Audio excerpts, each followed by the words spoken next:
Adakah anda sudah bersiap sedia untuk belajar cara-cara untuk membuat kompos di rumah ataupun di ladang? Jadi untuk kawan-kawan, sudahkah anda tag kawan di komen ataupun sharekan Facebook Live ini kepada kawan-kawan? Ya, jadi jom bersedia dan jom bersama saya dan Cikgu Hans untuk belajar cara membuat kompos di rumah. Jadi, mempersilakan Cikgu Hans. Halo, wah, kami jumpa lagi ya malam ini. Selamat malam saudara-saudari, selamat datang ke Bengkel Pekebun Cikgu Hans. Kami memang bersyukur ada saudara-saudari meluangkan masa untuk teman kami pada malam ini. Apa yang kami kongsi pada malam ini juga sesuai untuk penanaman secara skala besar juga. Okey. Banyak kawan, saudara-saudari sering tanya kami macam mana membuatkan tanah lebih subur atau kekal subur sepanjang masa. Jadi, mungkinlah kompos adalah jawapan anda pada malam ini. Tapi, apakah jenis kompos yang sesuai untuk anda? Okey. Tadi saya nampak dari komen, ada kawan yang terus letakkan semua sisa dapur ke dalam bekas besar dan biarkan reput. Ada kawan yang campurkan tanah dengan daun kering dan dahan kering dan berbagai cara lagi. Okey, hari ini kami akan kongsi tentang cara-cara buat berbagai kompos yang berbagai jenis. Ada orang kata, okay, never plant without a bucket of compost at your side. Apa maksudnya? Jangan berkebun tanpa satu tong kompos di tepi anda. Okay? Kenapa? Kompos memang merupakan benda yang paling penting untuk pemeliharaan tanah serta penanaman organik. Okay? Kompos boleh dianggap atau dikatakan sebagai penyelamat tanah. Kompos telah diketahui oleh mana-mana pekebun di antarabangsa, memang banyak penggunaannya. Kalau anda buat kompos di rumah, anda dapat membantu kurangkan sisa dapur yang terbuang. Tapi kami sering menerima PM, sering menerima pertanyaan, soalan seperti berikut. Okey, contohnya. Okey, saya tak tahu macam mana uruskan sisa dapur dengan betul. Okey, macam mana proseskan sisa dapur jadikan kompos. Memang betulkah buat kompos seperti ini? Saya terus galikan lubang dan buangkan segala sisa makanan. Bolehkah saya galikan lubang dan terus buangkan sisa makanan sekaligus dalam lubang?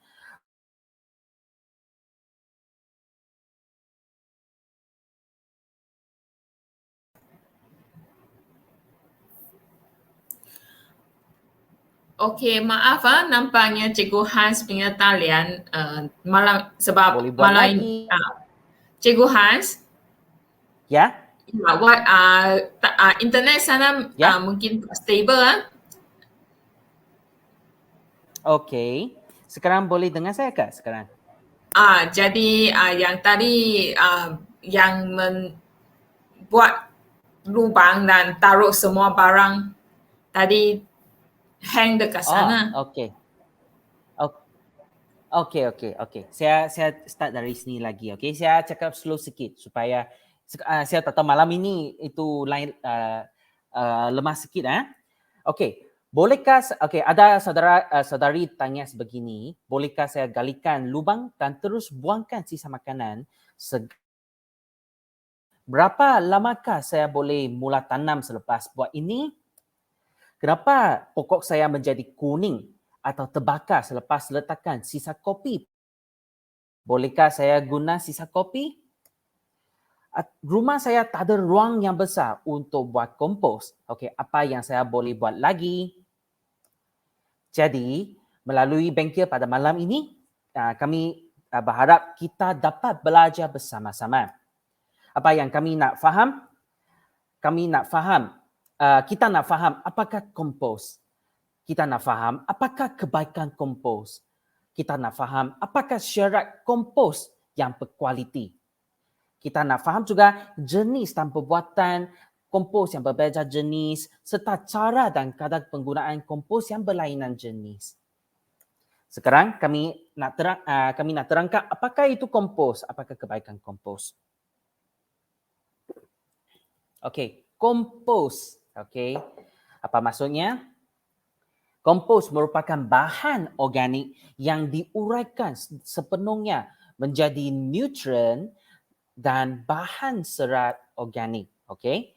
Apakah kata kuncinya? Diuraikan sepenuhnya. Maksudnya tak boleh mentah, tak boleh hanya diuraikan separuh sahaja, tak boleh macam dipanaskan begitu sahaja. Okey, perlu memang uraikan sepenuhnya. Okey. Dengan menguraikan bahan organik dengan sepenuhnya, barulah boleh ada bahan organik, bahan serat organik. Okey.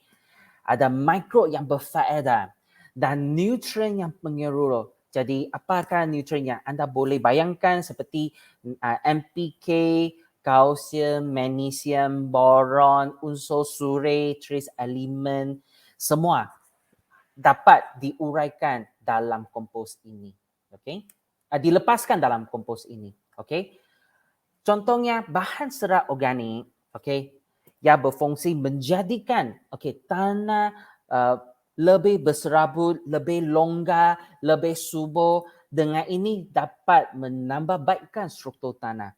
Jadi kalau contohnya saya ada satu tanah kuning, okey, saya selalu letakkan kompos dari semasa ke semasa, itu tanah kuning akan menjadi lebih longgar dan warnanya akan menjadi hitam. Okey, lebih hitam, lebih coklat. Okey. Dalam kompos juga mengandungi mikro berfaedah. Biasanya mikro berfaedah, kuman dan kulai yang berfaedah hidup pada sekeliling akar. Dengan ini, ia dapat melindungi akar, merangsang pertumbuhan rambut akar dan mengelakkan akar daripada rebut. Dan dalam kompos juga mengandungi nutrien yang menyeluruh. Kompos boleh dikatakan sebagai sebuk susu bayi, untuk tumbuhan. Maksudnya nutrien kompos dapat membekalkan kebanyakan nutrien keperluan untuk peringkat pertumbuhan dari awal. Dan banyak lagi kebaikan untuk kompos. Contohnya bukan sahaja nutrien, bukan sahaja organic matter tadi kami sebut itu bahan serat organik. Tapi ia juga boleh store karbon. Maksudnya itu karbon dioksida boleh dijadikan menjadi nutrien dan masuk ke dalam tanah. Dengan ini ia boleh mengurangkan kepanasan suhu bumi juga. Okey, dan ia juga boleh menambahkan pengairan dalam tanah dan menambahkan itu binatang yang berfaedah dalam tanah juga. Banyak kebaikan kompos. Banyak kebaikan kompos. Dan biasanya kami campurkan kompos dengan tanah apabila persediaan tanah untuk memulihkan dan menyediakan tanah yang subur. Dan sini ada beberapa tabiat dalam perkebunan di rumah untuk menggunakan kompos atau membuat kompos. Contohnya, saudara-saudari mungkin pernah gunakan bajak ayam. Bajak ayam ini mungkin tidak dikompos dengan sepenuhnya lagi. Kalau tahi ayam tidak dikompos dengan sepenuhnya, tahi ayam masih mentah, itu tahi ayam akan mendetakkan tumbuhan anda pada risiko yang buruk. Contohnya ada mikrob atau serangga perosak. Dan contohnya tahi ayam dalam juga mengandungi mikrob yang menyebabkan penyakit manusia. Contohnya Salmonella. Jadi memang ada sayur-sayuran yang ada berita macam ni yang diekspor ke luar negara tapi tidak boleh ekspor kerana dalam ada Salmonella yang menyebabkan ciri-ciri dan sebagainya. Dan kalau kami gunakan tahi lembu atau tahi kambing, kalau tidak dikompos sepenuhnya, ia lebih bersih daripada tahi ayam mentah. Tapi yang mengandungi lebih banyak rumpai liar. Okey, kerana lembu dan kambing mereka makan rumpai, makan rumput, okey? Dan seringkali lembu dan kambing akan makan biji-bijian rumpai liar sekaligus juga. Jadi bila dia keluarkan tahi juga mengandungi biji-bijian rumpai liar. Okey, jadi dengan kalau kita buat kompos, itu kompos ada suhu tinggi, okey, itu suhu tinggi akan membunuh biji-biji rumpai liar ini. Dan ada saudara-saudari terus taburkan sisa kopi atau sisa makanan pada tanah secara langsung, okey. Ini keburukannya adalah sisa kopi atau sisa makanan adalah lebih manis, okey. Dan mikro di dalam tanah, okey, perlu bersaing dengan tumbuhan untuk dapatkan tenaga bagi teruskan pengurangannya, okey. Jadi ini akan mengakibatkan kekuningan daun dan tumbuhan. Jadi itulah kenapa seringkali kalau kita taburkan sisa kopi sebegitu saja, itu daun akan menjadi kuning. Dan apakah syarat kompos rumah yang berkualiti? Yang pertama, biasanya kompos adalah dalam bentuk serbuk. Okey? Dengan serbuk, itu serbuk kompos dapat diuraikan dengan oleh mikrob dengan senang. Okey? Dan kompos dalam bentuk serbuk akan dapat kekalkan bahan serat organik, mikrob berfaedah dan nutrien. Dan kadang-kadang kalau dapatkan baja dalam bentuk pellet, biasanya itu baja telah diperah, okey, squeeze dan dikeringkan dengan suhu yang tinggi. Dengan proses ini sudah bunuhkan mikrob yang berfaedah, okey. Kami bukan cakap tentang baja dalam bentuk pellet, tapi kalau anda mendapati kompos dalam bentuk pellet, okey, itulah tak cukup kualiti, okey. Jadi kalau kita nak dapatkan kompos, lebih baik dalam bentuk serbuk. Kedua, pastikan kompos diuraikan dengan sepenuhnya, dengan sempurna. Okay? Dengan ini ia dapat kekalkan bahan serat organik, mikrob berfaedah dan nutrien. Dan ia dapat singkirkan mikrob penyakit manusia, biji-bijian rumpai liar dan risiko kekuningan tumbuhan yang disebut tadi.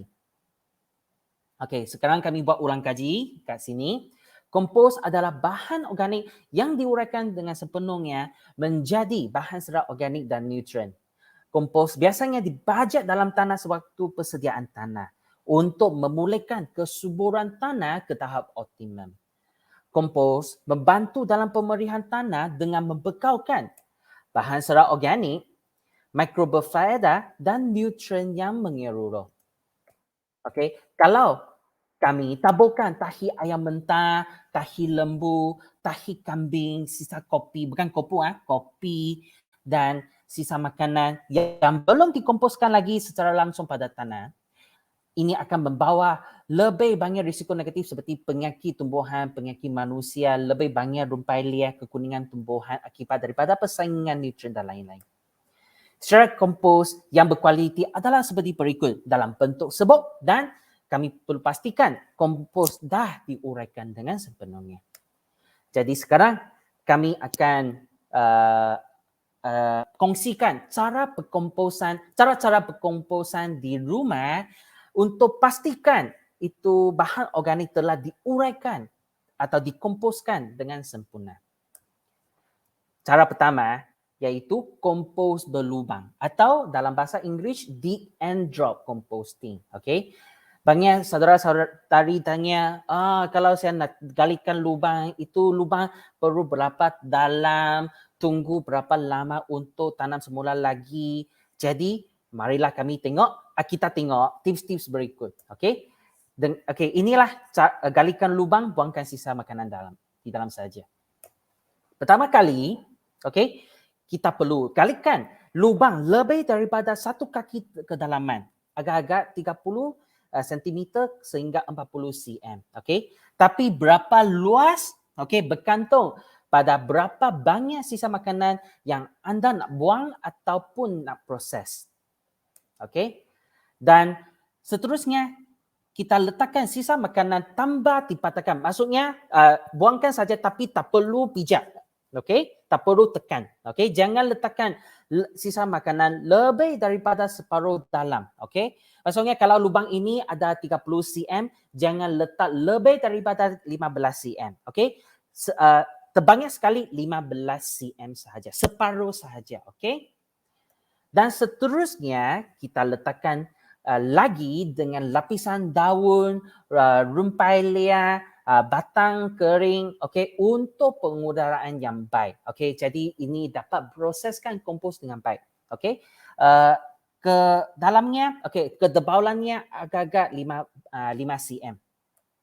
Okey, kalau nak tambahan lagi, kalau optional, okey, anda nak itu kompos ini lebih berkualiti, kita boleh letakkan satu lapisan kompos siap. Maksudnya sudah dibuat sebelum ini ataupun kompos yang sedia ada. Okey, untuk memulakan proses penguraian lebih cepat dan baik. Okey, jadi ketebalannya untuk lapisan ini adalah 2 cm sehingga 5 cm. Okey, dan selepas itu kita tutupkan dengan tanam. Dengan ini kita perlu tunggu 3 sehingga 6 bulan untuk penguraian yang sepenuhnya barulah kita boleh tanam. Okey, macam mana kita boleh tengok? Okey, bila kita galikan lubang lagi, tengok tak ada barang di dalam, maksudnya itu sudah diuraikan dengan sepenuhnya.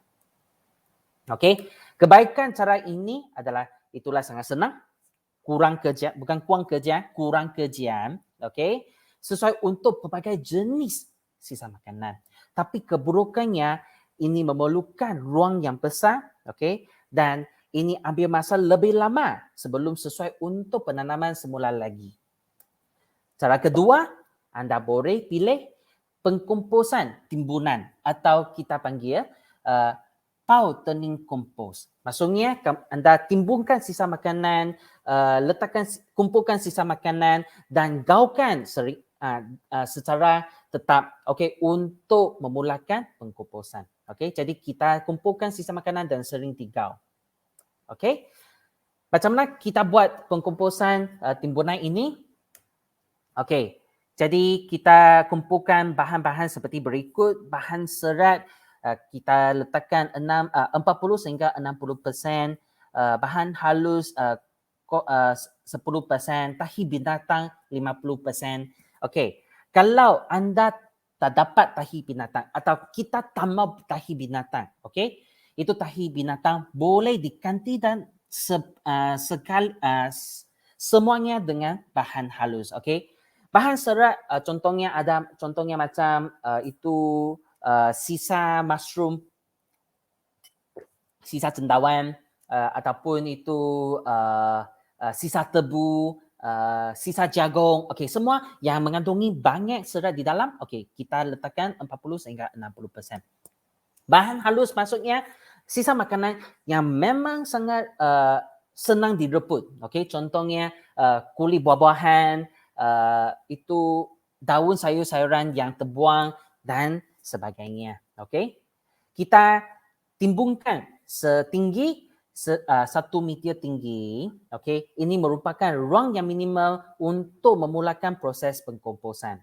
Yang paling sekali, okey, kita perlu gaukan dengan air, bukan gaukan dengan air. Kami siramkan air dan gau sekali dan pastikan okey, mixture ini okey adalah 60% lembab. Okey, macam mana kita tahu itulah 60% lembab? Okey, kalau kami ambil satu genggam, okey, campuran ini, bila kami ambil satu genggam, kami tekan dia, ada air keluar daripada tangan, itulah maksudnya itu terlalu basah. Okey, jadi kalau ada situasi seperti berikut, kami campurkan lagi banyak bahan supaya itu kelembapan adalah lebih sesuai. Okey, kalau kita tekan dan lepaskan itu bahan memang sangat sangat tak boleh menjadi bola. Okey, dia tak boleh kumpulkan. Okey, menjadi rimbuan. Okey, itulah maksudnya terlalu kering. Okey, 60% lembab maksudnya bila kami tekan tak ada air keluar tapi kami lepaskan masih nampak bola di tangan. Okey, itulah 60% lembab. Okey, dan di sini ada satu pengingatan. Okey, Jangan campur bahan daging atau bahan yang berminyak. Contohnya kalau ada kari, kalau ada itu sayur-sayuran yang sudah dimasak dengan minyak, perlu pastikan sudah dibasuh dan campur di dalam. Okey? Kerana persekitaran seperti ini tak sesuai untuk bahan daging dan bahan yang berminyak. Okey? Dan satu lagi, kalau anda dapat cari EM, Effective Microbes. Okey, sekarang senang cari. EM1 boleh dapat cari daripada Shopee atau Lazada, anda boleh campur di dalam juga. Okey, kami kaukan kompos ini setiap 1 sehingga 2 minggu. Tengok ini kalau buat macam ni setiap minggu memang sangat letih. Okey, tapi ini memang sangat baiklah, bersenam, baik untuk kesihatan. Tapi kalau saudara-saudari tak ada masa, sekurang-kurangnya gaukan kompos setiap 2 minggu. Okey, setiap 2 minggu. Dan dalam proses ini anda akan nampak ada asap keluar daripada campuran ini. Ini asap adalah wap air yang keluar daripada campuran ini akibat daripada panas, proses penguraian bersuhu tinggi. Okey. Jadi dengan cara ini ambil masa 1.5 bulan atau 2 bulan untuk siapkan pengkomposan ini. Okey. Macam mana kita tahu itu kompos telah siap? Okey, dah sempurna, fully composted. Okey, 1, suhu kompos meningkat dulu, sangat-sangat panas, sehingga tangan rasa sangat panas, tak boleh sentuh, tapi seterusnya dia kurang, okey, dan menjadi itu suhu yang normal seperti sekarang, okey. Dan kedua, ketinggian kompos akan kurang, okey, sebanyak 30% sehingga 50%. Contohnya di sebelah kiri sini originally ya tinggi sebegini, tapi selepas kompos ya menjadi separuh tinggi seperti yang di kanan. Dan bau kompos bila anda hidup, ya smell seperti tanah hutan, sangat macam tanah yang sihat dan warnanya menjadi coklat hitam. Kebaikan cara ini sangat baik kualitinya. Kalau kita ambil masa untuk gaukan kompos seperti ini. Dan ini ambil masa lebih kurang daripada kompos berlubang yang disebut tadi. Tapi keburukannya ini guna lebih banyak ruang dan lebih banyak kerja, dan perlu pemantauan yang berkerap. Dan ini juga mungkin keluarkan bau yang menyusul sepanjang proses pengkomposan. Tapi kalau anda campurkan hanya bahan tumbuhan saja, tak ada tahi, itu bau tak busuk. Dan kita tak boleh campurkan dengan daging atau bahan yang berminyak. Cara ketiga, kita boleh buatkan kompos dalam tong, seperti ini. Letak sedikit-sedikit, lama-lama menjadi bukit. Jadi suatu tong adalah sebegini. Ada bekas atau tong yang bersih. Contohnya anda boleh cari itu cat, tong bekas cat, pun boleh, tapi perlu pastikan ia sudah dibersihkan dengan baik.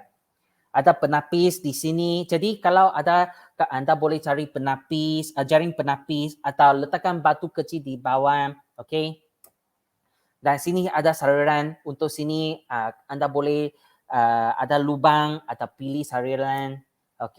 Dan ada penutup kat sini, dan juga tambahan kita boleh letakkan lapisan plastik nipis. Jadi macam mana kita buat? Kita boleh letakkan sisa makanan satu lapisan macam tu. Satu lapisan kompos maker agak-agak 1 cm tebal, dan satu lapisan lagi sisa makanan agak 2 cm sehingga 3 cm tebal. Tengok, satu lapisan sebegini. Jadi sisa makanan anda perlu potong sehingga halus. Dengan cara ini memang cara vegetarian. Maksudnya dia tak boleh letak daging, tak boleh letakkan itu organ dalaman, semua tak boleh. Hanya boleh vegetarian saja. Dan juga perlu elakkan bahan asidik dan asam. Contohnya oreng, contohnya itu kulit pineapple, ananas, dan sebagainya. Kalau anda perlu letak, perlu potong sehingga memang halus. Dan juga jangan campurkan bahan daging dan berminyak. Kalau kompos maker, okey, anda boleh cari kompos yang siap atau kompos yang dibuat sebelum ini, atau anda boleh cari kompos yang sedia ada dalam pasaran, ataupun cari topsoil dan tanah hitam yang disembur dengan EM atau mikro yang berfaedah. Kita ada kawan dia cari tanah hitam dan spray dengan yogurt di atas. Okey, memang ada mikro berfaedah di atas, itulah pun boleh. Okey. Dengan ini, okey, ia sudah memulakan, okey, memulakan proses penguraian dan kita perlu keluarkan secara tetap setiap 1 sehingga 2 minggu. Okey, kerana kita tahu itu sisa makanan dalam ada air, ada moisture, okey. Jadi semua akan settle down ke bawah, jadi sini ada air. Okey, kalau kita tak keluarkan air ini, itu kompos akan menjadi busuk, okey. Sila bayangkan, okey, kita buangkan itu sisa makanan dalam tong sampah. Bila kena hujan, itu tong sampah akan menjadi busuk. Kenapa? Kerana itulah air dia tak keluar. Okay? Air yang tertakung di dalam akan menjadikan itu sisa makanan busuk. Jadi kita perlu keluarkan secara tetap, okay? Setiap 1 hingga 2 minggu. Ini air yang dikeluarkan boleh dijadikan baja cecair.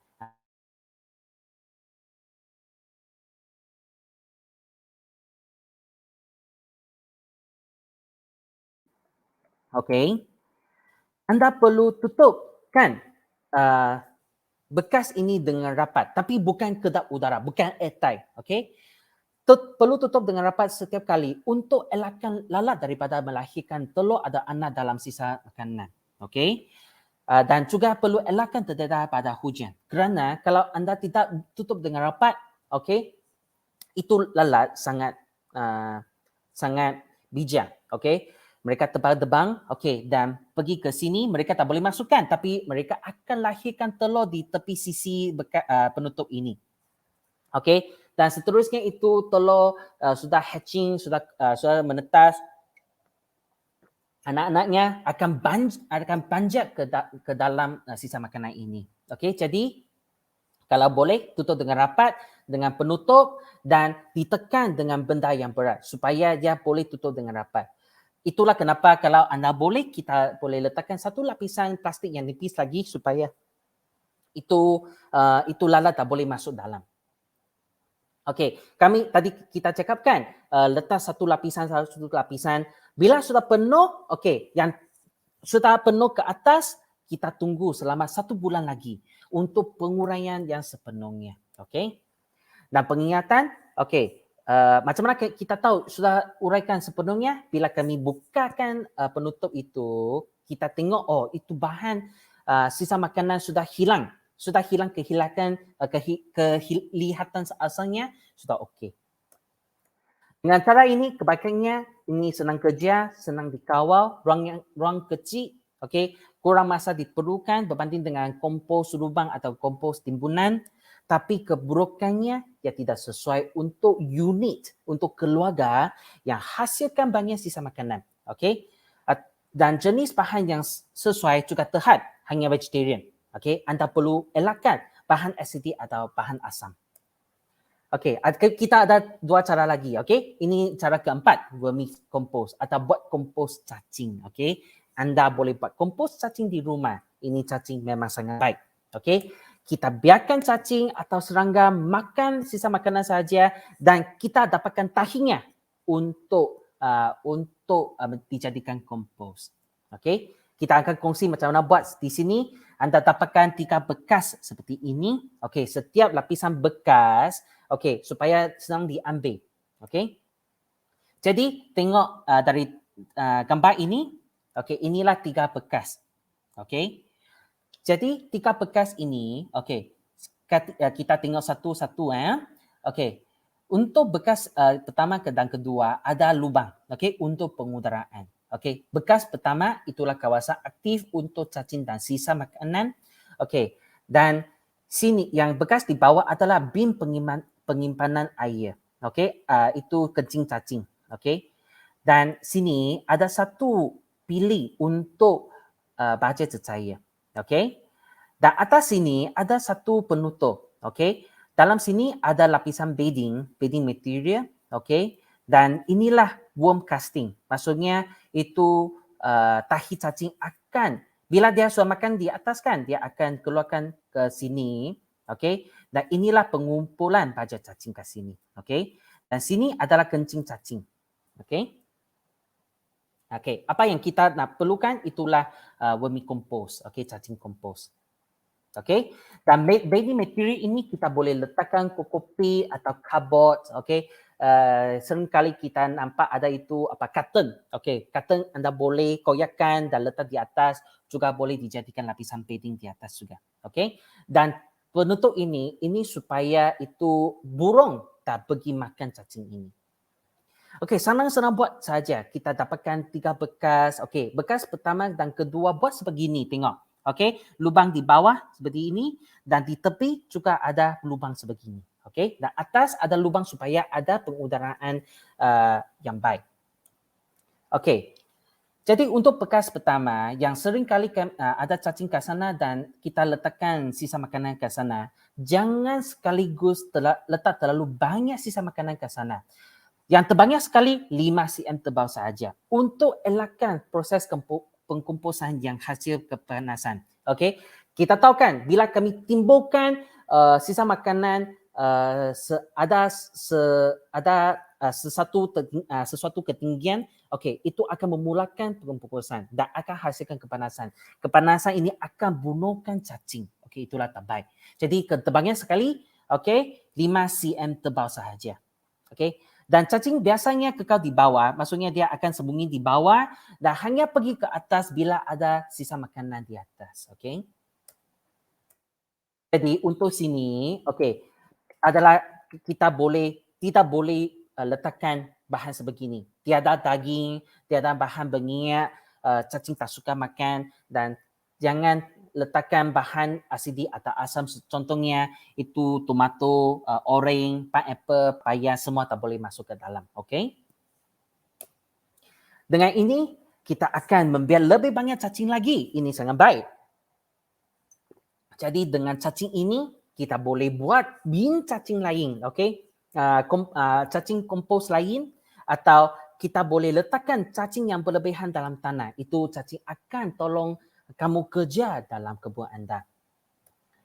Jadi kebaikan, okey, kompos cacing ini memang senang kerja, senang dikawal, ruangnya kecil, okey, dan sisa makanan dapat dikurangkan dengan cepat melalui memberi sisa makanan setiap hari. Okey, kalau kita dapat membiar lebih banyak cacing lagi, kita boleh buat lebih banyak itu bin composting, itu kompos cacing, bekas kompos cacing, atau kita boleh letakkan dalam tanah untuk buatkan tanah lebih subur. Okey. Dan keburukannya, kita perlu dapatkan sumber cacing dari mula.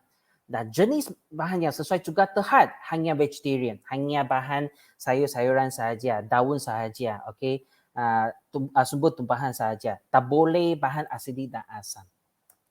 Yang terakhir sekali kita nak kongsikan kompos bokashi, okey. Ini memang hampir sama dengan pengkomposan dalam bin, tapi bin ini lebih kecil. Ini lebih cepat dan skala lebih kecil. Okey. Apa peralatan yang kita perlu? Kita perlu ada sudut tekan. Okey. Ada tong dengan penapis dan pilih, contohnya seperti ini, ada pilih kat sini. Dan tedak bokasi. Inilah bahan yang crucial, bahan yang terpenting dalam kompos bokashi. Okey. Apa maksudnya dedak bokashi? Itulah dedak yang sudah pracampur, yang sudah telah dicampur dengan EM. Okey, macam mana kita buat? Okey, kita letakkan sisa makanan dalam bucket. Okey, dalam bekas ini setiap kali satu lapisan 3 sehingga 5 cm tebal. Okey. Tak boleh ada daging, tak boleh ada bahan berminyak. Dan selepas itu kita tekankan sisa makanan dengan subdip. Okey. Dan kita taburkan dedak bokashi dengan serata pada permukaan lapisan sisa makanan. Okey. Dan sering kali kita tutup dengan penutup. Okey. Periksa kandungan dari semasa ke semasa, tengok sudah ada berkulatkah. Okey. Dan Okey, kita juga perlu keluarkan bajet tercaya kerana itu air akan settle down di bawah. Okey, ini merupakan bokashi bajet tercaya. Sama sekali kita boleh larutkan dengan air dan spray pada tumbuhan. Okey, bila kita tengok cek itu kandungan, itu lapisan sisa teratas sudah ada itu kulat putih sebegini. Okey, ini dan tutupkan dalam tanah untuk penguraian yang sepenuhnya selama 1 bulan. Kebaikan ini adalah ini memang senang kejam, senang dikawal. Okey, ruang yang kecil berbanding dengan cara lain dan kualiti komposnya adalah konsisten, memang sangat baik. Tapi keburukannya kita perlukan sumber tetap bokashi yang tetap dan kita perlu buatkan pengkomposan dalam binturu barulah tanam dalam tanah. Okey, ada double process. Jadi apakah cara yang lebih sesuai untuk anda? Okey, tengok berapa besar ruang anda dan apa masa yang anda nak ambil. Okey, kalau anda nak ruang kecil dan masa yang singkat, okey, tong, kompos cacing atau bokashi mungkinlah adalah lebih sesuai untuk anda. Dan cara aplikasi untuk kompos, okey, maksudnya itu kompos sudah diuraikan dengan sepenuhnya. Okey, kita perlu bacakan kompos dalam tanah setiap kali semasa persediaan tanah tanaman.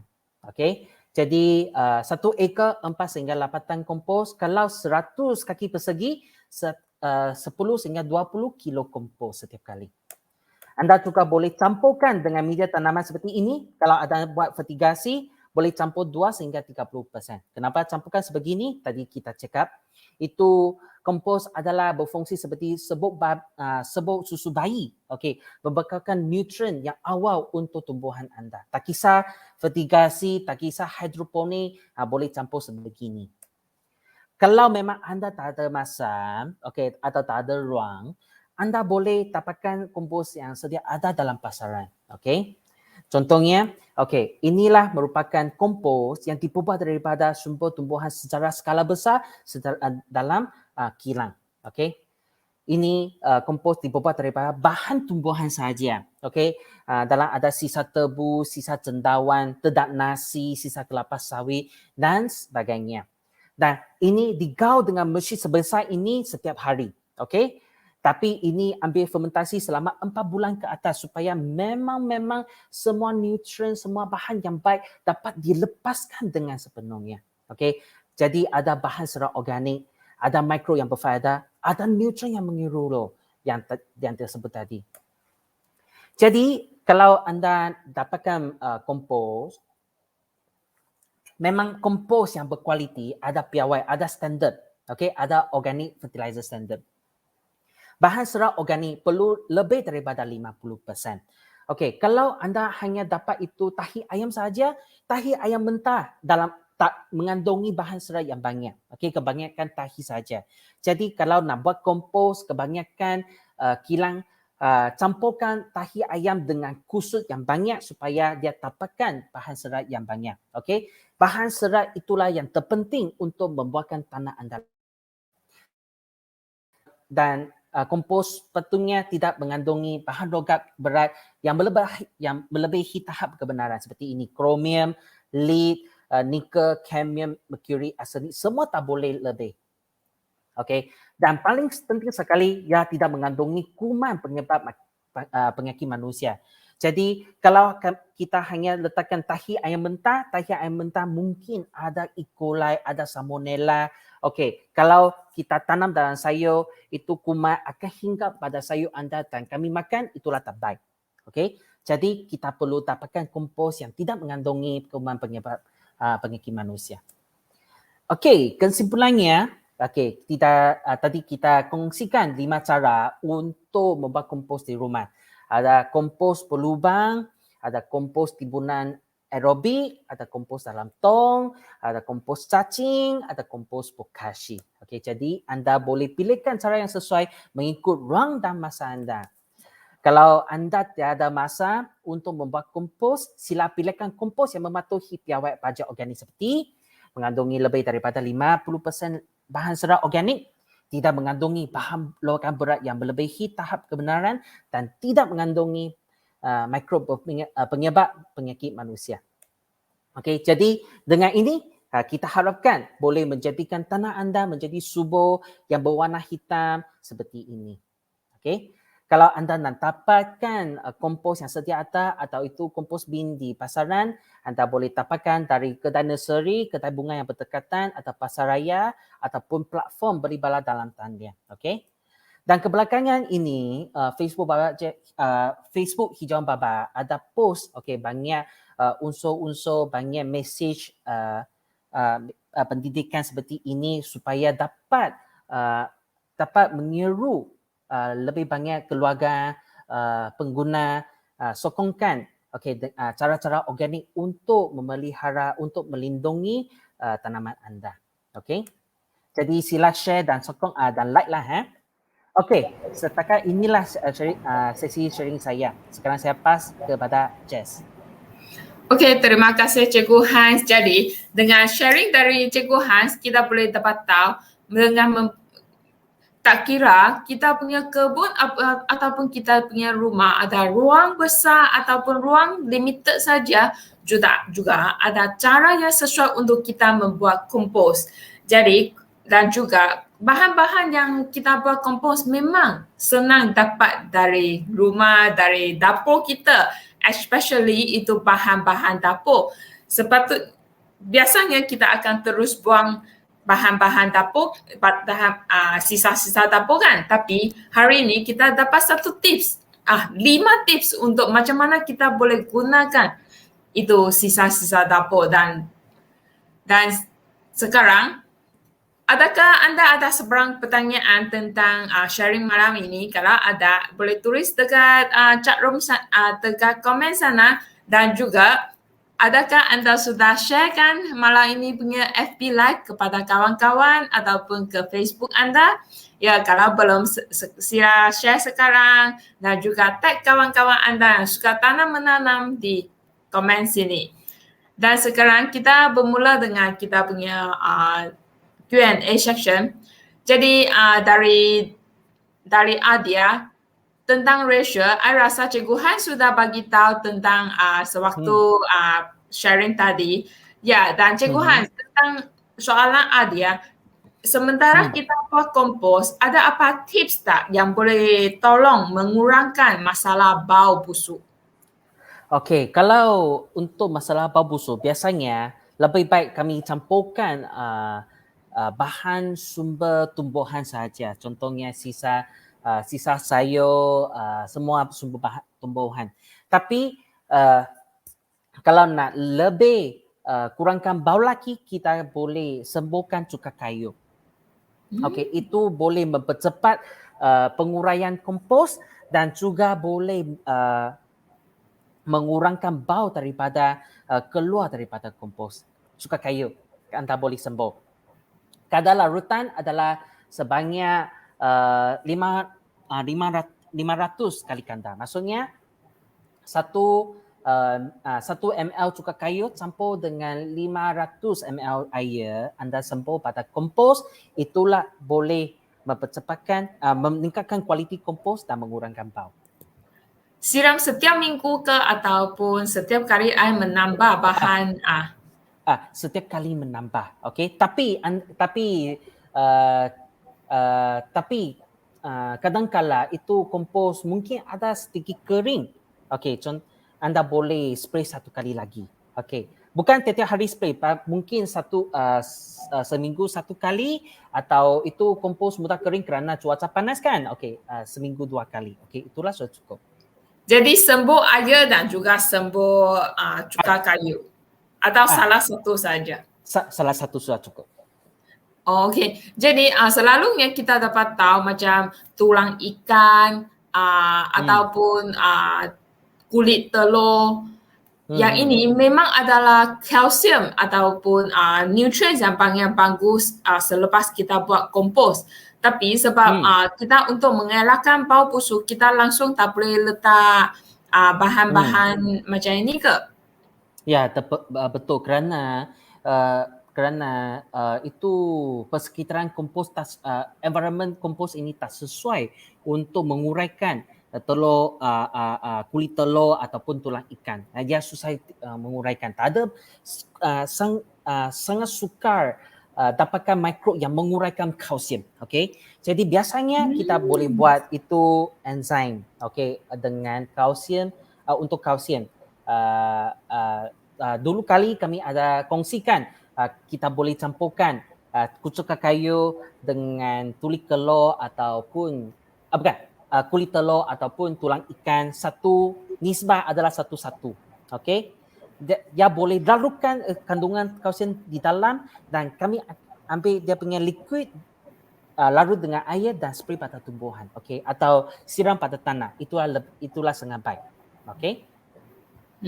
Jadi macam tulang ikan, boleh macam dulu Cikgu Hans pernah cadangkan punya air keringkan itu tulang ikan dulu. Macam kita buat dekat kulit telur. Keringkan kemudian mengisar menjadi serbuk. Hancur. Ya, betul. Okey, kalau kulit telur boleh buat macam ni, okey. Tapi sebelum sudah mengisar menjadi serbuk, okey, sebelum letakkan pada tanah, perlu dijemur pada matahari dulu kerana kami nak elakkan salmonella. Itu salmonella ada kuman kan. Jadi itu salmonella sudah dibunuh oleh matahari dan barulah kami letak pada tanah. Okey, itulah lebih baik. Dan lagi, okay, thank you Hans. Kemudian next question, selepas I guna baja, terdapat banyak bitter lava dalam pot saya. Kalau I letak itu lava ke dalam tong kompos saya, boleh tak? Boleh. Boleh lah, dia sebagai salah satu sumber protein kan? Betul. Tapi tak orang buat sebegitulah, okey. Tapi itulah boleh buat sebegini, okey. Okey punya. Jadi memang ada orang cakap ada itu kompos saya memang ada banyak itu anak-anak lalat, okey, atau itu bitter punya lava. Okey, masih boleh buat, masih boleh teruskan kah? Okey, masih boleh teruskan.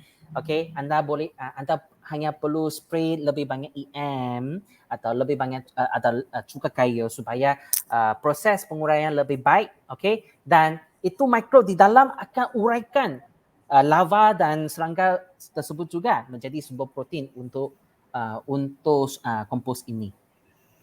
Okey. Kemudian bitter lava dia tidak akan kalau kita menabur baja, adakah dia akan menarik bitter untuk beranak dekat sana? Tak, biasanya sangat kurang, okey. Biasanya sangat kurang. Kerana bitter tengok itu bitter suka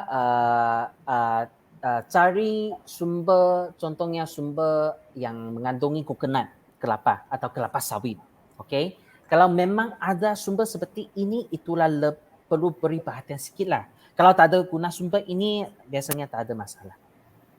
Okey, jadi Frankie, anda boleh ambil gambar bitter lava yang dalam pasu anda dan PM kami. Jadi kita boleh tengok adakah itu bitter lava ataupun lava yang jenis ya, betul. serangga yang lain. Ya, betul. Okey, di sini Onsus ada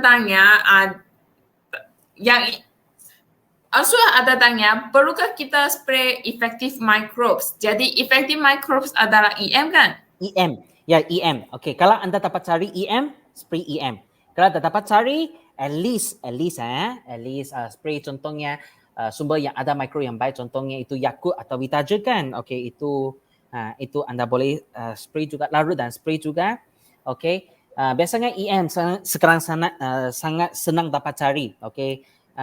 Lazada, Shopee semua ada. Okey. Jadi Lazada, Shopee sebab Liming sekarang tanyalah mana I boleh dapatkan. Betul. Sekarang senang dapat cari sekarang. Okey. Jadi untuk Kelvin, untuk cara yang dig and drop, bolehkah saya campur dengan cacing? Dia akan tolong cepatkan penguraian tak?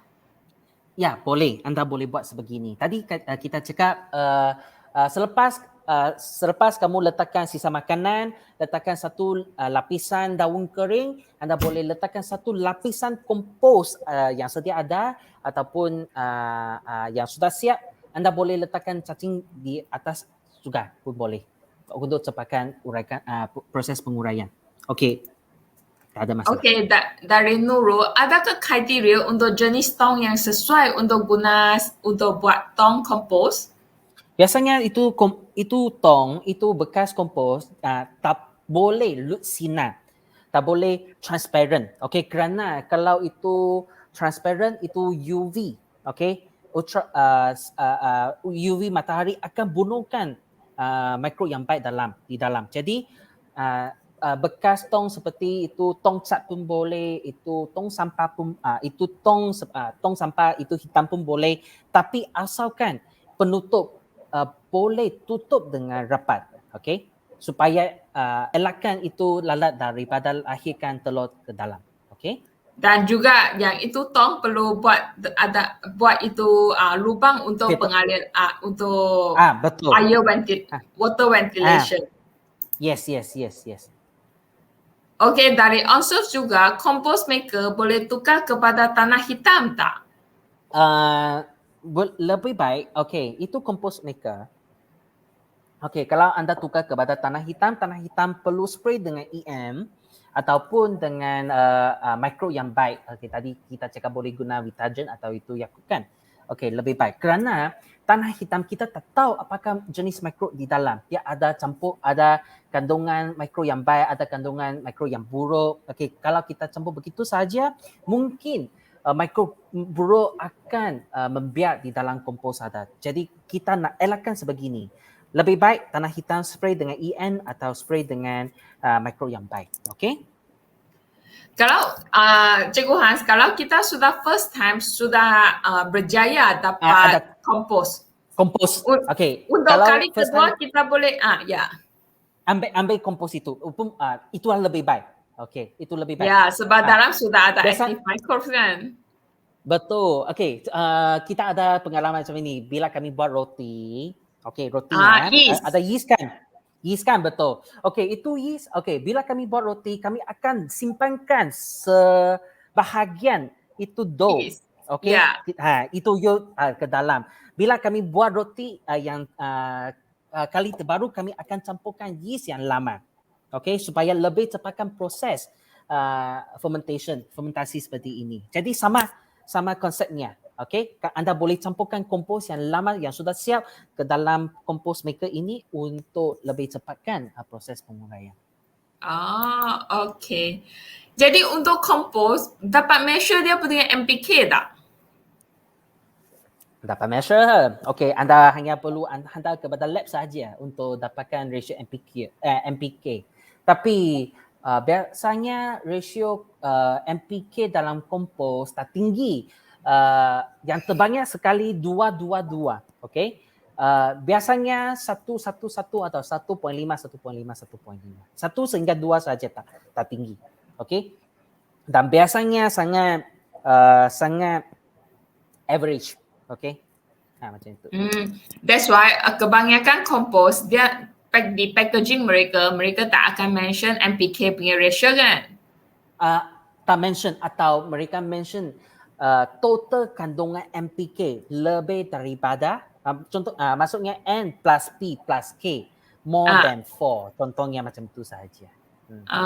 Okey. Jadi kompos sebab dia punya MPK adalah rendah, jadi kompos adalah sebagai base sahaja. Dia tidak boleh ganti sepenuh bajet. Dia adalah untuk memelihara tanah kita untuk buat masa yang panjang. Kita boleh continue menanam di tanah yang sama. Dan juga dan memberi nutrien yang awal sahaja. Okey. Jadi bila kami letakkan kompos ini atau selepas 1 minggu atau 2 minggu bila kami nak boostkan tumbuhan anda perlu dapatkan baja pellet yang ada MPK yang lebih tinggi. Okey. Itulah cara penggunaannya. Dan selalunya dekat packaging kompos, kita akan dapat tengok CN ratio. Apa itu maksud CN ratio ya? Okey. CN ratio maksudnya nisbah antara kandungan karbon dan nitrogen. Okey. Jadi untuk memastikan kompos yang berkualiti, CN ratio lebih baik daripada antara 20 sehingga 30. Maksudnya kandungan karbon, nisbah kandungan karbon ke kandungan nitrogen adalah 20 kali ganda sehingga 30 kali ganda. Okey, antara ratio ini saja. Okey, kalau kandungan N terlalu tinggi, okey, itu menjadikan kompos menjadi lebih busuk. Kerana terlalu banyak sumber protein, itu mikroburuk suka pergi ke sana. Kalau kandungan karbon terlalu tinggi, okey, itu kompos tak senang diuraikan dengan sepenuhnya kerana terlalu banyak serat di dalam. Jadi nisbahnya yang optimum, yang ideal untuk kompos adalah antara 20 sehingga 30. Oh, dia Ini dia bukan lagi tinggi lagi bagus. Yang paling bagus antara 20 sampai 30 saja. Ya, betul. Contohnya itu kusut. Kamu tahu kusut kan? Kusut kayu. Kusut kayu CA ratio adalah sebanyak 100. Okey, tapi ini tak baik. Kerana kandungan C terlalu tinggi, dia tak boleh diuraikan dengan senang. Semuanya kusut, semuanya serat. Okey. Tapi kalau kita hanya dapatkan contohnya tahi ayam mentah N terlalu tinggi, CN ratio adalah 5 saja. Maksudnya N terlalu tinggi. Jadi itulah kenapa itu tahi ayam mentah adalah sangat busuk. Kerana N terlalu tinggi. Jadi kami nak kontrol dia punya itu nisbah. 20 sehingga 30. Oh, jadi selalunya sebelum kita beli itu kompos, kena cek itu CN ratio. Ini adalah memang ratio yang paling penting untuk memilih kompos yang bagus untuk kebun kita ataupun untuk kali pertama anda buat itu kompos dekat rumah sendiri. Ya, betul. Okey, di sini Kun Le ada tanya, bolehkah saya blend sisa sayur dan buah sampai liquid dan tuang ke tanah dan kacau? Sebab tadi pepeja punya tak boleh tahu kan. Kalau sekarang kami blend semua jadi liquid dan tuang ke tanah, boleh tak? Sama, kalau tuang ke tanah sama juga. Tadi kita cakap kan, perlu pastikan itu sisa dapat diuraikan dengan sepenuhnya. Okey? Yang sekurang-kurangnya 3 bulan, okey, supaya boleh tanam. Okey? Kerana kita tak tahu itu mikro baik atau burukkah, 3 bulan adalah minimumnya. Kalau buat sebeginilah.